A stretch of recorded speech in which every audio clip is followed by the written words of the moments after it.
भाभी और देवर हमारे चैनल को सब्सक्राइब जरूर करें। अगर वीडियो अच्छी लगे तो शेयर जरूर करें। सब्सक्राइब के साथ बेल आइकन भी प्रेस करें ताकि आपको वीडियो का हर नोटिफिकेशन सबसे पहले मिल सके।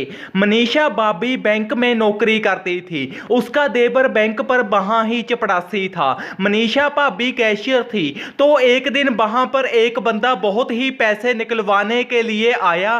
तो मनीषा भाभी ने जब उसका अकाउंट खोला तो उसके तो होश ही उड़ गए कि इतना पैसा है इसके अकाउंट में। तो उसने उसी टाइम ही उसको दिल दे डाला कि इसके साथ तो मौज ही मौज है, इतने पैसे हैं और क्या चाहिए, मुझे रोज नौकरी पर आने जाने की भी जरूरत ही नहीं पड़ेगी। तो उसका देवर तो बोला ही होता है, उसको कुछ बिनक वह लगने ही नहीं देती और कुछ दिन ऐसे ही निकल जाते हैं। वह उसके साथ विदेश चली जाती है और उसका घरवाला तो पहले ही विदेश ही होता है। एक दिन वो भी किसी गोरी के साथ वहां पर ही घूम रहा होता है और वो भी उसी अमीर के साथ घूम रही होती है। तो वह दोनों एक दूसरे को देखते हैं पर हैरान बहुत होते हैं और बोलते कुछ भी नहीं है, क्योंकि बोलने जोगे तो वह कुछ होते ही नहीं है। तो भाभी का जो पहला घरवाला होता है उसे ये शक होता है कि शायद कोई मुझको बलेखा ही पड़ा है। उसको ऐसे ही लगने लग जाता है क्योंकि उसको पहले से भी ऐसे बहुत से बलेखे पड़ते रहते थे, पर ये कोई बलेखा नहीं होता, ये तो सच्चाई ही होती है। तो भाभी का पहला घरवाला उसको रात को फोन करता है कि तुम कहां हो, तो वह भी उसे अलझा ही लेती है क्योंकि उसको पता ही होता है कि उसका घरवाला अजड ही है।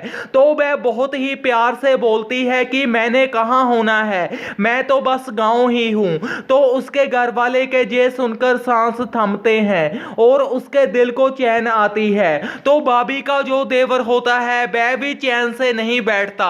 जब उसको पता चलता है कि भाभी फरार है तो वह भी उसको बैंक की कॉपी लेकर वहां बैंक आ जाता है और भाभी का सारा ही पैसा निकलवा लेता है, क्योंकि बैंक में उसकी बहुत सी जान पहचान होती है, क्योंकि वहां चपड़ासी जो होता है तो वह भी विदेश को आ जाता है। और एक दिन फिर भाभी के पहले घर वाले को अपना भाई दिख जाता है तो वह बात को इतना गोलता ही नहीं है, पर वह उसे आवाज ही लगा देता है कि भाई तू तो लूटा गया, तेरी पत्नी फरार है। तो उसे तो ये होता है कि रात ही तो मैंने उससे बात की थी, वो तो आराम के साथ बातें करी जा रही थी।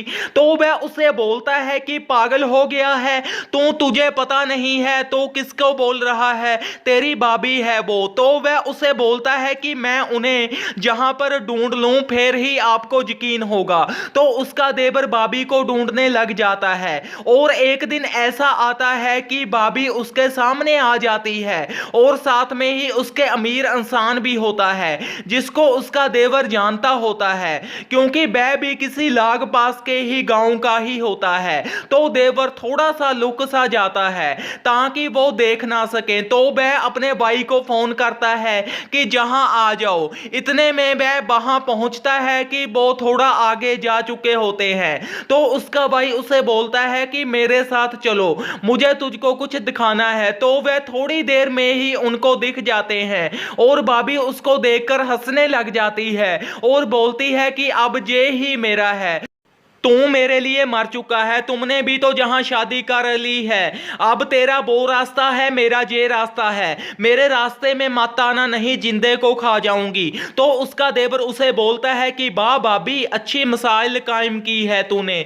अमीर के साथ भागकर भाभी के नाम पर कालिख लगा दी है। वैसे तो ये बरसों से ही चला आता है पर तुम भाभी के नाम पर कलंक ही हो। तो वो वहां से चले आते हैं और देवर भी वहां गोरी के साथ ही शादी कर लेता है और वह अपने ढंग से ही अपनी लाइफ जीते हैं। इस कहानी से हमें ये शिक्षा मिलती है कि खरबूजे को देखकर खरबूजा रंग बदलता है। जैसे कि भाभी अमीर के साथ भाग गई तो उसके घर वाले ने और देवर ने भी वहां गोरी से ही शादी कर ली। धन्यवाद। इस कहानी को ज्यादा से ज्यादा शेयर करें। अगर आप चैनल पर नए हो तो चैनल को सब्सक्राइब जरूर करें। सब्सक्राइब के साथ बेल आइकन भी प्रेस करें ताकि आपको वीडियो का हर नोटिफिकेशन सबसे पहले मिल सके और कहानी को ज्यादा से ज्यादा शेयर करें।